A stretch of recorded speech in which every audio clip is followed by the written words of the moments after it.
दूसरा डेयरी को कैसे आप आगे ले जा सकते हैं, लेकर और भी किसी ऐसे आज दो विषयों पे जैसे आपने बताया है, रिव्यू बैठक करी। पेयजल को लेकर के मैं और हमारे साथी और हमारे मंत्री जी संजय जी दोनों ने ही पिछली बार से, अगर गर्मियों से हमने 3-4 रिव्यू मीटिंगें लगातार प्रशासन के साथ करी और 69 नए नलकूप बोरिंग की स्वीकृति कराई। उसके साथ जो एग्जिस्टिंग बोरिंग है उसमें 109 बोरिंग जो है उनको डीपनिंग कराया। तो हमारा जो एक 20 MLD का जो गैप रहता था उसको हमने पूरा करने का काम किया है। और इसके कारण आज हमने इस बात को पूरा, प्रशासन ने हमको आश्वस्त किया है कि अभी जो आपूर्ति चल रही है इस आपूर्ति को बरकरार रखा जाएगा। दूसरा जो इसमें विषय था कि टैंकर्स का जो विषय था उसके लिए एक मॉनिटरिंग रूम बने, उनकी जीपीएस मॉनिटरिंग हो, उसकी बात हुई है।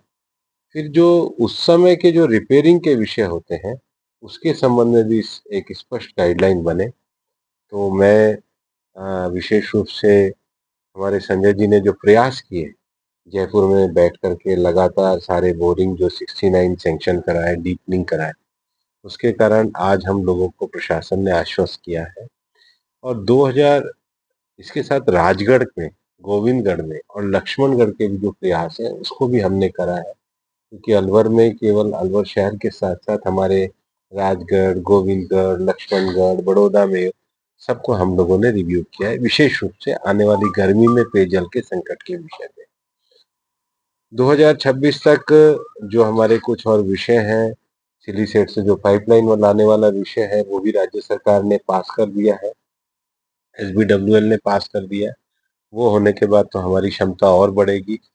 अभी एक हफ्ते पहले हमारे निर्देश पे कलेक्टर महोदया जो हमारा STP बना हुआ है, यूज्ड वाटर जो CTP का जो पानी है उसको ठीक करा करके इंडस्ट्री को दिया जाए और इंडस्ट्री को इस बात के लिए कहा जाए कि वो उस पानी को प्रयोग करें। तो इंडस्ट्री लायक वो पानी को कराने की क्षमता पे हम काम कर रहे हैं।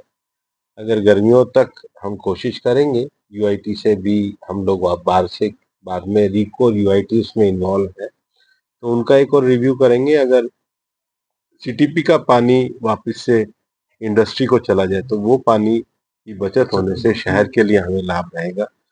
तो इस पे भी हम लोगों ने आज रिव्यू लिया है। लेकिन मुझे लगता है कि फिलहाल तो जो 69 बोरिंग हुए हैं और 109 का जो डीपनिंग हुआ है वो एक अच्छी उपलब्धि है और अभी से ही हम लोग उसकी चिंता करने बात करी थी। और प्रधानमंत्री जी का जो राष्ट्रीय गोकुल मिशन है उसको भी अलवर में जमीन पे अच्छे ढंग से उतारा जाए और पशुपालकों की कैपेसिटी बिल्डिंग को बढ़ाया जाए, क्योंकि पशुपालकों की कैपेसिटी बिल्डिंग बढ़ेगी तो ये काम बढ़ेगी। और कैपेसिटी बिल्डिंग में सभी चीज़ों को बढ़ाया जाए, इंफ्रास्ट्रक्चर से लेके वेटरनरी डॉक्टर तक, कंपाउंडर से लेकर के मेडिकल स्टाफ तक, और ब्रीडिंग का ऊपर भी ध्यान दिया जाए। हमने आज ऐसा भी तय किया है कि जल्दी ही हम अलवर के पशुपालकों के लिए एक मेले का भी आयोजन करेंगे जिसमें उनको सारी कैपेसिटी बिल्डिंग से लेके सरकारी स्कीम्स की जानकारी की सूचना दी जाए। मैं और संजय जी माननीय मुख्यमंत्री जी का भी समय मांगेंगे और हम चाहेंगे कि हम क्योंकि दिल्ली के इतना नज़दीक है, हमारे ग्रामीण क्षेत्र में ये गोपाल एक पशुपालन एक बड़ा व्यवसाय है, तो इसके लिए हम काम करेंगे। वो एक पूरा प्लानिंग बना है। और डेयरी के आज जो हमारे को विषय ध्यान में आए हैं, नए प्रोडक्ट को करने के, प्लांट के एक्सपेंशन के, कैपेसिटी बिल्डिंग को बढ़ाने के लिए, नेशनल पशुओं का जो मिशन है उसको आगे बढ़ाने के लिए, इसको आज हमने किया है।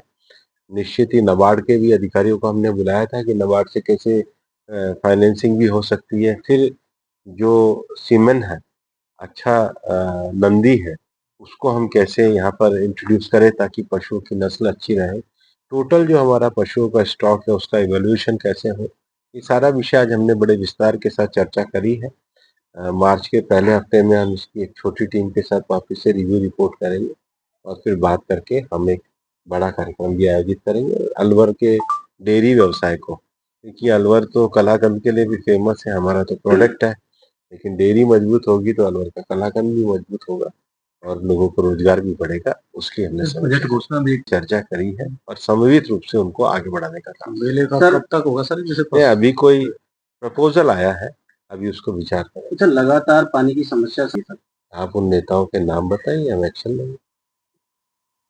सरिस्ता को लेकर के लगातार मीटिंग्स ली आपने, अब विस्थाप सरिस्ता रिलोकेशन को लेकर के चल रहा है, विस्थापन को लेकर के और सरिस्ता एरिया को लेकर के अब आगे क्या रखना है? अभी तो मैं और संजय जी, जो एक लंबे समय से लोगों के मन में आशंका रहती थी कि हमें कब खातेदारी के पट्टे मिलेंगे, हम रूम में जाकर परिवारों को पट्टे दे के आए हैं।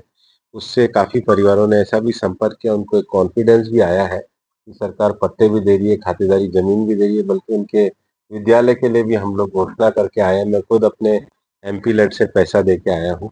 इस प्रोजेक्ट को हम आगे बढ़ा रहे हैं। सर जैसे यूआईटी में काफी सालों से सरकारी स्कीम है, जैसे आम आदमी को जैसे लॉटरी से मिलते थे ना पहले प्लॉट, वो मेरे ख्याल 30-40 साल पहले ही मिले हों, तो पता नहीं, हमें याद नहीं। तो गरीब आदमी की मतलब जरूरत पूरी नहीं हो रही घर की। आपका सुझाव अच्छा है, इसको भी आगे बढ़ाएंगे। सर, शहर में गो तस्कर लगातार बढ़ रहे हैं, रोज गो तस्कर घटनाएं हो रही। SP साहब को कहा है हमने और स्ट्रिक्ट एक्शन के लिए। सरस डेयरी काफी बार भ्रष्टाचारी को लेकर विवादों में रहती है, उसको लेकर क्या प्लान किया गया है? और भ्रष्टाचार की पूरी जांच की जाएगी। अभी आपकी सरकार के द्वारा से कोई एक ऐसा विभाग घोषित किया जा सकता है कि जो संपूर्ण रूप से भ्रष्टाचार से मुक्त हो? भजनलाल जी की सरकार ने पूरे तरीके से भ्रष्टाचार पे अंकुश लगाई है और पेपर लीक वालों पे तो एक्शन हो ही रहे हैं। कांग्रेस वाले उससे घबराए हैं, आजकल विधानसभा बंद करके बैठे हैं। लेकिन आपके देशुला में तो पेपर जिस दौरान हुआ, वहां पर एक इसी एडीएम सिटी के पास जो कार्यरत कर्मचारी था, जिला शिक्षा अधिकारी विभाग में कार्यरत है, घनश्याम यादव, उसके पास मोबाइल मिला, अपनी बच्ची को वो पढ़ा रहा था, इसके बावजूद उसके खिलाफ एक नोटिस तक की कार्रवाई नहीं हुई। जो गेट पे लगे हुए थे, मात्र उनको नोटिस दे की कार्रवाई हो जाती है। संबंधित अधिकारियों ने इस पे विषय उठाया, इसको संज्ञान सर में। विधानसभा को नहीं चल लेकर पा तो रही क्या है। कहेंगे? जैसे कि कांग्रेस देखिए, कांग्रेस की बड़ी क्या कहते हैं, हताशा की स्थिति है। ये जो गाली गलौज की भाषा आदमी तभी करता है जब वो हताशा के चरम पे पहुंच जाता है। आसन का अपमान जब ही करता है जब लोकतंत्र में से उनकी आस्था डगमगा जाती है। और कांग्रेस तो दो धाराओं में बट चुकी है, न इधर के रहे न उधर के रहे। अब ये कांग्रेस वाले किधर के, इनको भी नहीं पता है। आपको राजस्थान लगता में है जब कि कांग्रेस की सरकार थी तो बीजेपी के जो नेता कहते थे कि राजस्थान में भ्रष्टाचार ऐसे है जैसे किसी बड़े होटल का मेन्यू कार्ड। अंदर गए। अच्छा, आप ही के नेता कहते हैं कि अब भी भ्रष्टाचार लगातार जारी है। किरोड़ी लाल मीणा बार बार कह रहे हैं कि भ्रष्टाचार तो हो रहा है, कोई बदलाव नहीं फोन हुआ। टेपिंग तक की बात कह रहे हैं वो लगातार। किरोड़ी लाल जी हमारे बहुत सम्मानित नेता हैं, मुख्यमंत्री जी उनसे बात कर। रूसी रानी दबकन गांव कब जाएंगे? लोग इंतजार कर रहे हैं। अभी तो मंत्री जी ने वो करवाया है, टूरिस्ट रूरल टूरिज्म के रूप में उसका जल्द ही नाम। जाएंगे। वहाँ के लोग मतलब फेसबुक तो पे कैंपेन चला रहे हैं। हम तो बधाई दे रहे हैं और भी बहुत बेहतरीन कार्य लगातार हो रहे हैं और हम सब लोग एक टीम के रूप में। अच्छा, मंत्री अविनाश गहलोत का जो बयान आया कि कांग्रेस सरकार की दादी है भारत रत्न और पूर्व प्रधानमंत्री इंदिरा गांधी, आप कितना ठीक लगता है? पूर्व प्रधानमंत्री इंदिरा गांधी जो है वो देश की सम्मान्य प्रधानमंत्री रही है, हम उनका सम्मान करते हैं।